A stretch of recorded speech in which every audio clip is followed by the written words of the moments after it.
ቡና ዛሬ የቡና አምሮትሽን እኔ ነኝ አንተ ነህ ያማረ ያ የኔ እኮ ቀላል አይደለም ደግሞ ስታምር እንደቡን ነው ከቡናው በላይ ማለት ነው ፈንዲሻው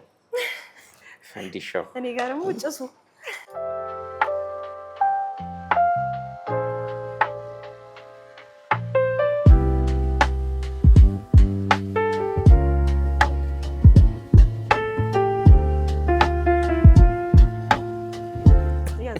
ያለ ዛሬም ቤት ያልመጣው ይሄ ነገር አጠገቤ ከተቀመጠ መጨረሴ ነው ፈንዲሻ መሆኔ ነው ያምራል አንተስ ማሙ በጣም ነው የሚያምረው በባዶ ሆኖ ግን ማይከል የት መሰለሽ ይዤሽ የመጣሁት ዛሬ 4 ኪሎ ወደ አፍንጮ በር መሄጃ መውጫ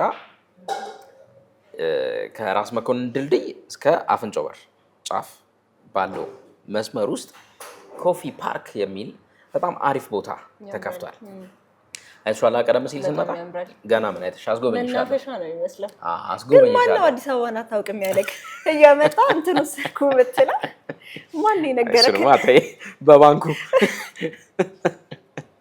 እና ማለት ከተማ ውስጥ ካየሁትና በጣም ከሚመቹኝ ቦታዎች መካከል አንዱ ይሄ ኮፊ ፓርክ ነው ስሙ ራሱ ለየት ይላል አይደል ኮፊ ፓርክ ከላይ ጀምረሽ ታች እስክትወርጂ ድረስ ቡና መደዳዎቹን ታገኛለሽ ደባቡ አለ እንደውም ኮፊ ፓርክ ሲባል የሆነ የቡና ተክሎችም የሚገኝ መስሎኝ ነበር ቢኖር ደግሞ በጣም አሪፍ ነበር በማስመጣቱ ነው መሰለኝ ግን ያምራል በጣም አሪፍ ቦታ ነው አረንጓዴ ነውና ደስ ይላል የሆነ ቁጭ ብለን ከቡናና ፈካ ካሉ ጭውውቶች ጋር በጣም ደስ የሚል ቦታ ነው ያምራል ማምሻ ላይም በጣም አሪፍ ቫይብ አለው እዚህ አካባቢ ስትመጪ ከጓደኞችሽ ጋርም እንዲሁ ቡና የጣን እናውራ ብለሽ ብትይም እዚህ አካባቢ ላይ ጥሩ አይነት አማራጮችን ታገኛለሽ አስጎበኝሻለሁ በኋላ በደንብ አረጋ አስጎበኝሻለሁ እንዴት ሰንብተሻል አንቺ አድለው እንዴት ነህ አለን በጣም አሪፍ የቢዝነስ ሳምንት አሳልፈናል እንዴት ከርማችኋል ተከታታዮቻችን የቻናሏን ገበያ ተጀምሯል በቻናሏን ገበያ የተለያዩ ጉዳዮችን እያነሳሳን እንደወትሮው ቆይታ እናደርጋለን ያልፋል አሻገርና ማህሌት ደመላሽ የዚህ ሳምንት የቻናሏን ገበያ ቢዝነስ ፕሮግራማችንን ይዘን መተናል አብራችሁን ቆዩ እንዴት ነው ቡናው አሪፍ ነው እንዴት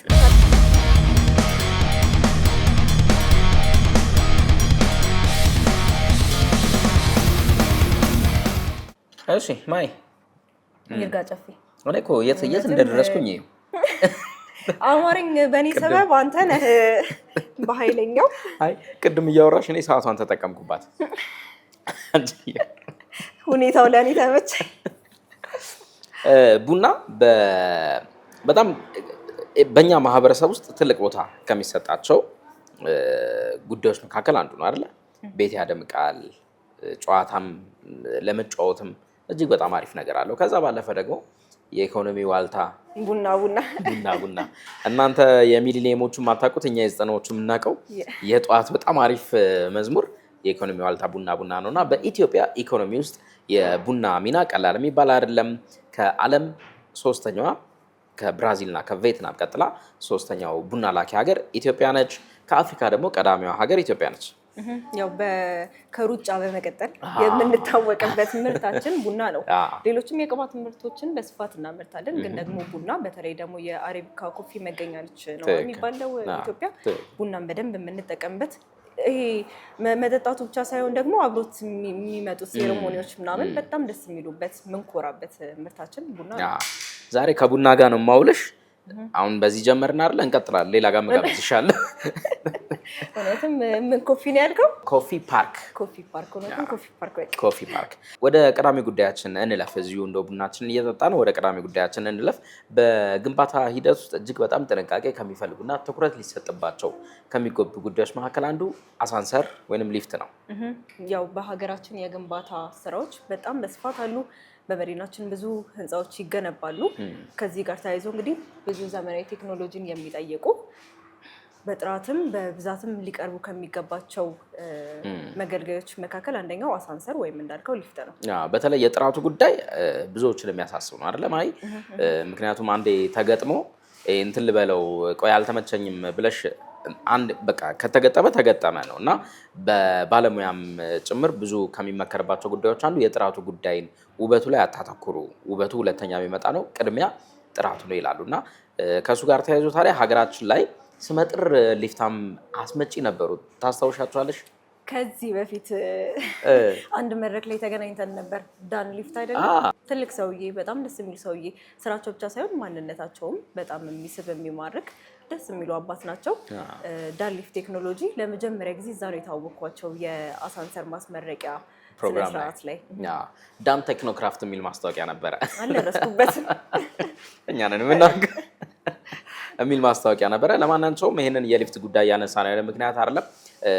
እሳቸው አቶ ዳንኤል ዳን ሊፍት ቀዳሚ ናቸው፣ ግንባር ቀደም ናቸው። ከዚህ ከሊፍት ቴክኖሎጂ ጋር ሀገራችንን በማስተዋወቅ ቀዳሚ ናቸው። ረጅም ዓመትም የዘለቀ ቢዝነሱን በደንብ ይዘውት የቆዩ ናቸው። ከዛ ደግሞ አሁን በማስከተል በተለይም ደግሞ ቀጥታ ዳይሬክት በማስመጣት ከአንድ ኩባንያ ጋር ብቻ ውል ፈጽሞ ዳይሬክት በማስመጣት አንድ ኩባንያ ወደ ስራ መግባቱን ሰምተናል። ጁጃንግ ፉጂ ኤሌቬተር፣ ጁጃንግ ፉጂ በጣም በሰፊው የሊፍት ቴክኖሎጂዎችን ይዘው የመጡ ናቸው። ጥራታቸውን በጣም አስተማማኝ የሚባሉ የሊፍት መገጣጠሚያዎችን ያስመጣሉም ይገጣጥማሉ በብዛት እንደየህንፃው። ከዛ ውጭ ደግሞ ከብዛቱም ባልተናነሰ እንደ ፍላጎትክ በትዕዛዝ የሚያሰሩልክ ድርጅቶች ናቸውና ስላወኳቸው በእውነቱ።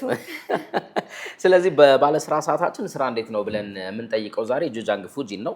በተለይ ከዚህ ከሊፍት ቴክኖሎጂ ጋር ተያይዞ ምን አይነት ጥንቃቄዎች መደረግ አለበት፣ ሰው ደግሞ የእነሱ ሊፍት ከፈለገ ምንድን ነው እንደው ይዘው የመጡት አዲስ ነገር ምንድን ነው፣ ስራቸው እንዴት ነው የሚለውን ነገር ጠይቀናል።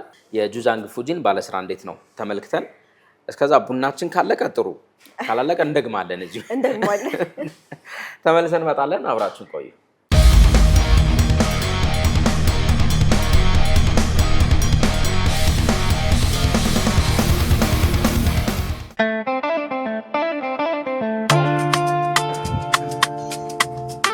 ሰላም እንደምን አላችሁ? አብነት ጀማል እባላለሁ። የጁጃንግ ፉጂ ኤሌቬተር ኢትዮጵያ ጀነራል ማናጀር እና መስራች ነኝ። ዛሬ ስለመጣችሁ በጣም ደስ ብሎናል። ኑ ቢሮአችንን ላስጎብኛችሁ።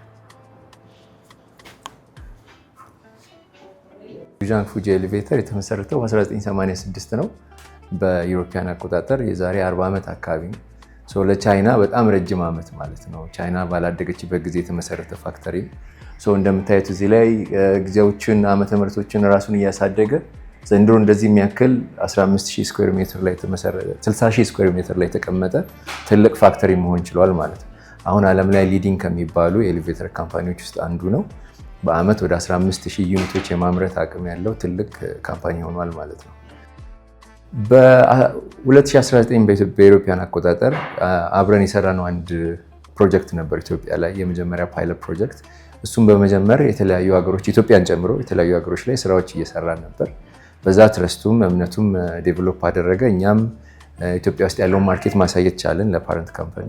ስለዚህ ወደ ኢትዮጵያ የመምጣት ፍላጎታቸው ከላስት ይር ጀምሮ ከፍተኛ ሆነ፣ አብረን ለመስራት ቻለን ብለን ማለት ይቻላል። እዚህ ያሉት ደግሞ የተለያዩ የሊፍት ፓርቶች አሉ ወይ ደንበኞቻችንን የምናስመርጥባቸው ከለሮች አሉ። እነዚህ የሊፍት በሮች ናቸው፣ ግን የተለያዩ የሊፍት በሮች ናቸው። እያንዳንዱ የተለያየ ዲዛይን አለው፣ ከለር አለው።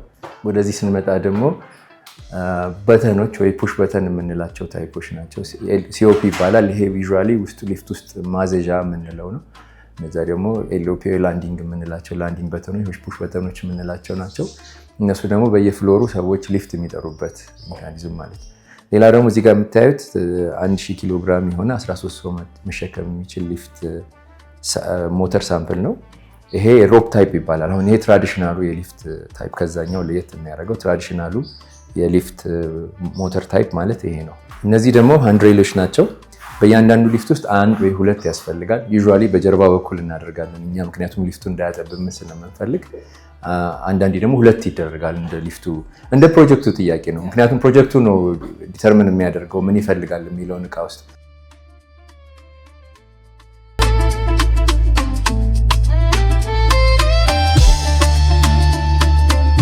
ካር የምንለው ሰዎችን ወደ ላይ ይዞ የሚወጣው የተለያየ ዲዛይን መስራት የምንችልበት አካል ማለት ነው።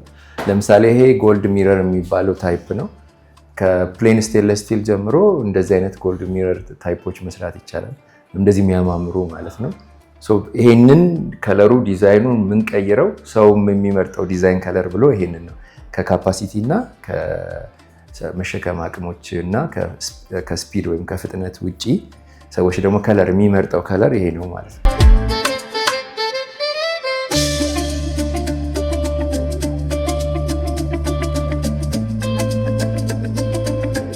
በነገራችን ላይ ሊፍታችን ሾሩማችንን እንግዶቻችን ሲመጡ ሾሩማችንን ብቻ አይተው እንዲሄዱ አናደርግም።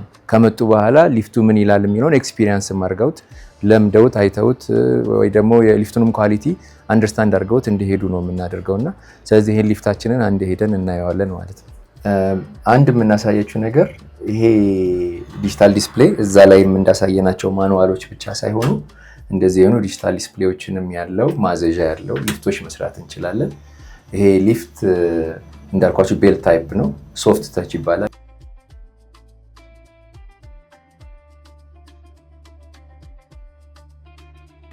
ቅድም ለማብራራት እንደሞከርኩት 3 አይነት እንትኖች ወይ ሲሪሶች አሉን፣ ፕሪሚየም፣ ስታንዳርድ እና ኢኮኖሚክ የምንላቸው ማለት ነው። ኢቭን ዞ እንደዚህ እንከፋፍላቸው እንጂ እኛ የምንሰጣቸው ጋረንቲ፣ እኛ የምንሰጣቸው ዋረንቲም ሆነ ሜንቴናንስም ጊዜ ፔሪዳቸው 3ቱም አንድ አይነት ነው። የሚለያዩት በአፒራንስ እንጂ በፐርፎርማንስም በኳሊቲም በጥንካሬም 3ቱም አይለያዩም፣ አንድ አይነት ናቸው። ፈንክሽናቸውም አንድ አይነት ነው። ስለዚህ ስለምንተማመንባቸው ለኢኮኖሚክ ለምንለው በዋጋ ቀነስ ስለሚለውም የምንሰጠው የዋረንቲ ታይም፣ ፕሪሚየም ለምንለው በዋጋ ወደድ ለሚለው የምንሰጠው የዋረንቲ ታይም አንድ አይነት ነው። ሜንቴናንስም ፍሪ እንሰጣለን። በዚሁ አጋጣሚ ኢምፔሪያል አሁን ባለኛው ጋር ወደ 24 በሚወስደው መንገድ ጨጨሆ የባህል ሬስቶራንት ይባላል። ከሱ 30 ሜትር ገባ እንዳላችሁ የሚታየው ዩዣንግ ፉጂ ኤሌቬተር የሚል ባነር አለ። በጣም ደግሞ በትልቁ የሚታየው የሄኛው ሊፍት ነው። ከቤቱም ተለቅ ይላል ወደ ላይ እና እሱን ማየት ይቻላል። በዛ በተረፈ ደግሞ በስልክ ቁጥራችን 0983 10 88 88 ላይ ሁልጊዜ እንገኛለን።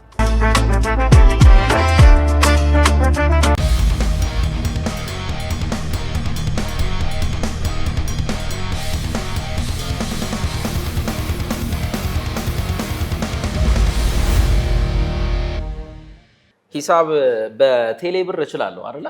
እሺ፣ በቴሌ ብር እስከዛ ሂሳብ እስክንከፍል ይሄን ነገርማ ቆይ አስይዝሻለሁ ማለት የሂሳብን ጉዳይ እንደው ሂሳብ ልንከፍልም አይደለ? የሂሳብን ጉዳይ ሂሳብ ያንሳውና በቻናሏን ገበያ ሰዓታችን ስንት ገባ አንደኛው ጉዳያችን ነው አይደለ? ከወንድና ከሴት ለአልባሳት ለልብስ ወጪ ከፍተኛ የሚያወጣ ይመስልሽ ማለት ነው? አሁን ላይ ከባድ ሆኗል። ወንዱም መሽከርከር ጀምሯል። ግድ ነው ግድ ነው። አይ ግድ ነው። ግን በብዛት የሚመስለኝ የሴት ይመስለኛል። በጣም እናወጣለን፣ እንለብሳለን። ከዛ ደግሞ በአንድ ነገር አይበቃም። አሁን ወንድ በሸሚዝ እና በሱሪ ብቻ መጨረስ የሚችለው ነገር ነው። ሴት በጣም ብዙ የሚያስፈልጉን ነገሮች ስላሉ የሴቶች የሚበዛ ይመስለኛል። ዋጋስ? ከዋጋ አንጻር እንደ ፍላጎት ነው እንዳልኩ። ከአሁንም የሴት ላይ ትንሽ ጫና የሚኖር ይመስለኛል። ዛሬኛ በስንት ገባ ሰዓታችን የወንድ ሱሪ ስንት ነው ልንል ነው። ጉዳቱን ስማ እስኪ። እኔ ወንድሞቼ ይገዛሉ ይቀበላሉ እና ከቤት እንዴት ነው ለወቅ እስኪ። ስለዚህ ዛሬ ቤት የሚሰጣቸውን ልታስከለክያቸው ነው እንጂ አንቺ አሁን እኮ የሆነ ከፍ አድርገው ከሆነ የሚቀበሉት ዝቅ ሊል ነው። በደንብ አይ ግድ ነው መሆንም አለበት። ዋና ዓላማው ይሄ አይደለ? ስንት ገባ። መልካም። ስለዚህ የስንት ገባ የሱሪ ዋጋ እኛ እየነገርን እየተመለከቱ ተመልካቾቻችን፣ እኛ ደግሞ የቡና ሂሳባችንን እንክፈል። አሪፍ ቡና ነው የጋበዝኩሽ ብዬ አስባለሁ። እውነትም ይርጋ ጨፌ። በቻናሏን ገበያ የስንት ገባ ሰዓታችን ይቀጥላል። ሂሳብ አጭር ግድ የለም ልክፈል። ግድ የለሽ በእኔ ይሁንብሽ። ግድ የለሽ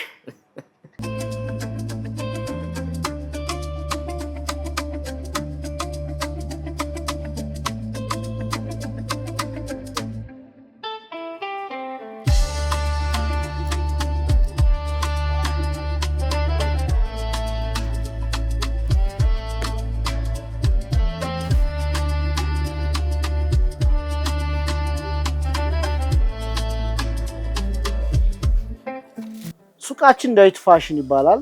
ኢትዮጵያ ታምርት ከሚለው ቃል ጀምሮ እኛ ደግሞ ኢትዮጵያ ትልበስ ብለን የጀመርነው ዳዊት ፋሽን በጣም በብዙ ብራንቾች በጣም በሁሉም የኢትዮጵያ ክልሎች ላይ እንዲሁም አዲስ አበባ ላይ ተሰማርተን የምንገኝ ዳዊት ፋሽን ያው ብዙ ሰው ቲክቶክ ላይ ያውቀዋል።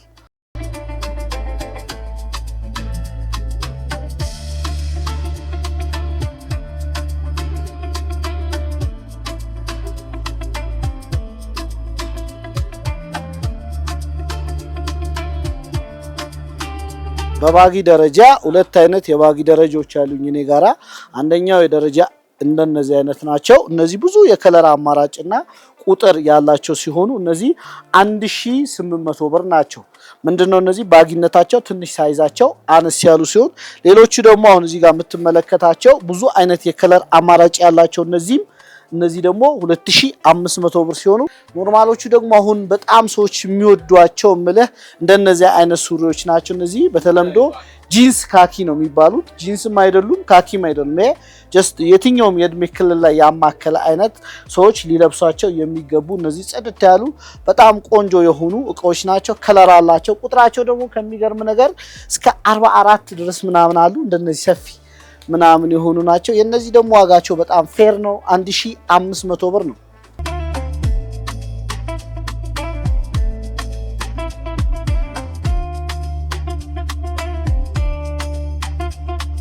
እነዚህ ደግሞ በጣም ብዙ ፈላጊ ያላቸው ያው ብዙዎቻችን የምንጠቀማቸው ናቸው። እነዚህን ሁሉ ማሳይህ ከነዚህ ሁሉ ከለርም ሳይዝም ያላቸው የሱሪ አማራጮች እነዚህ ዋጋቸው 1800 ብር ናቸው።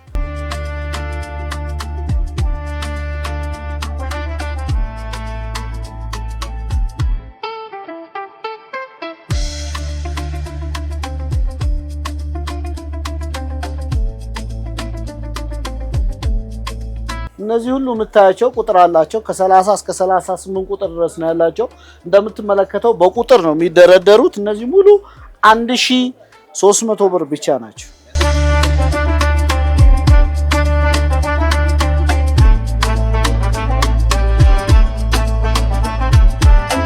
በጣም ብዙ ቦታ ማግኘት ይችላሉ። አንደኛ ደረጃ መገናኛ ሲቲ ሞል አንደኛ ፎቅ ጀሞ ሰን ሙኒስታር ግራውንድ ላይ አሰላ ህብረት ባንክ ያለበት ጋር ሁሉም ኢትዮጵያ ክልል ላይ ብቻ ግን አለ።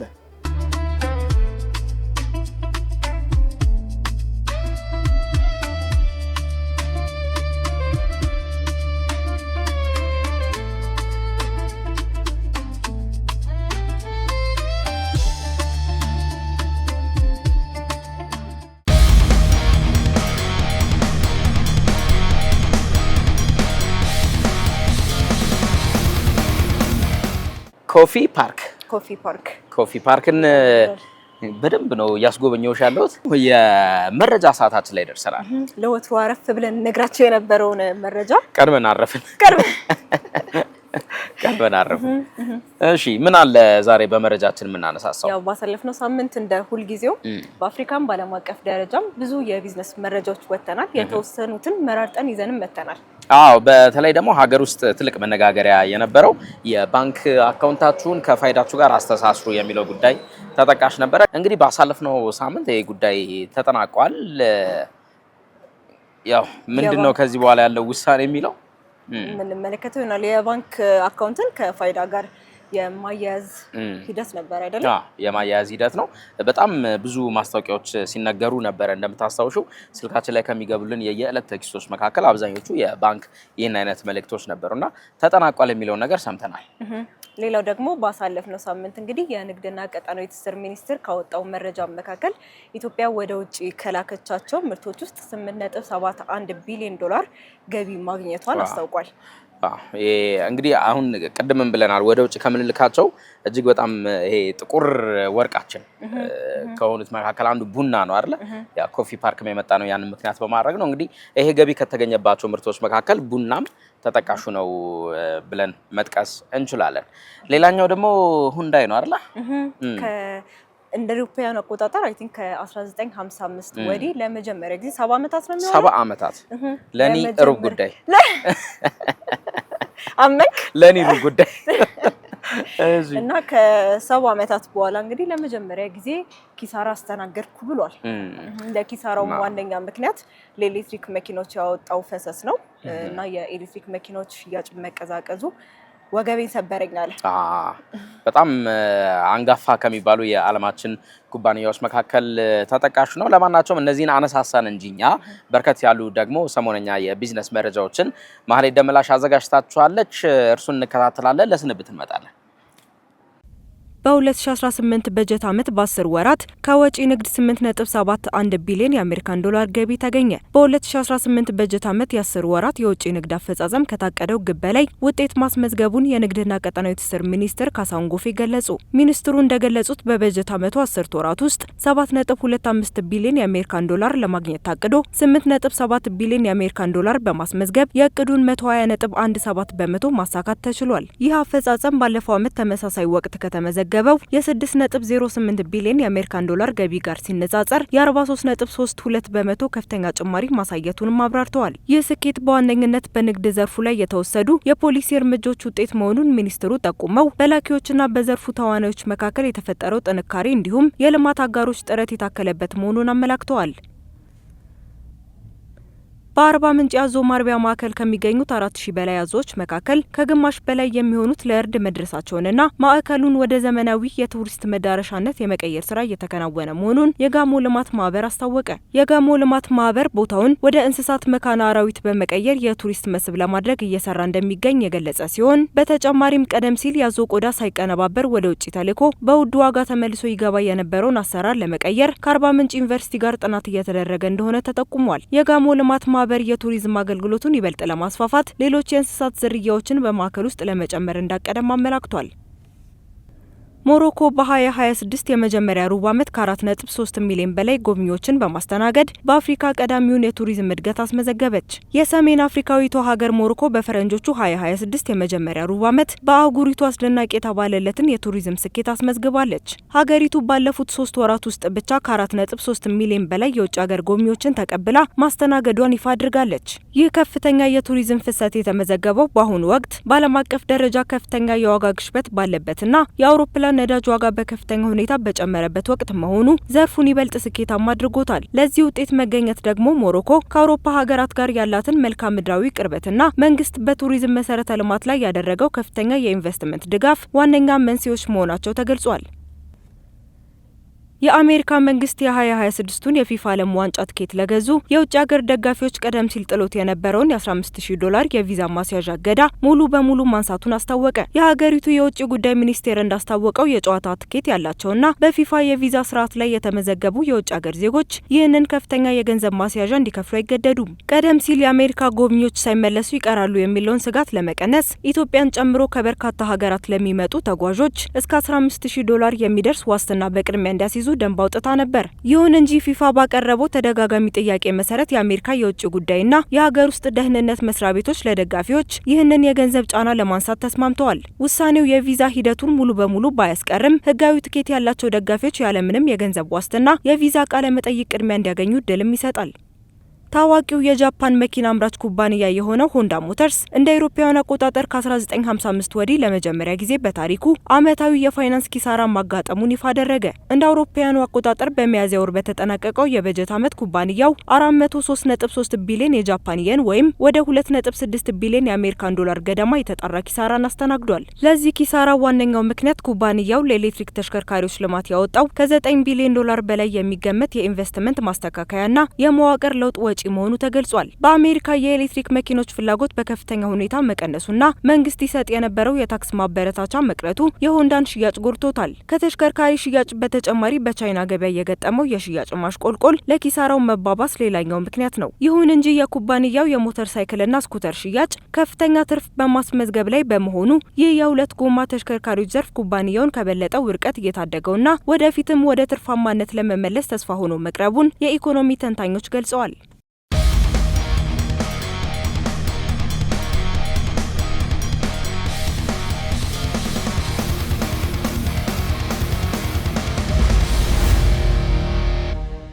እሺ ዛሬ ይሄ ቡና በቃ ልብሽ ወለቀ በቡና እኔን ገና ለገና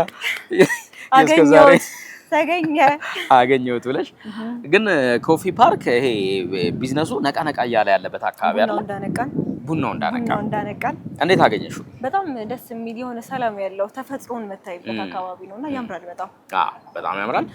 ቡና ወዳጆች እንግዲህ እዚህ መጥተው ኮፊ ፓርክን ቢጎበኙ እንዲሁም ደግሞ የቢዝነስ አንቀሳቃሾችም ለቢዝነስ ሚቲንጎች እንደዚህ ለቢዝነስ አይነት ጉዳዮች የተመቸ ነው ይሄ ቦታና መጥተው ጎብኘት ቢያደርጉ በጣም ደስ ይለናል።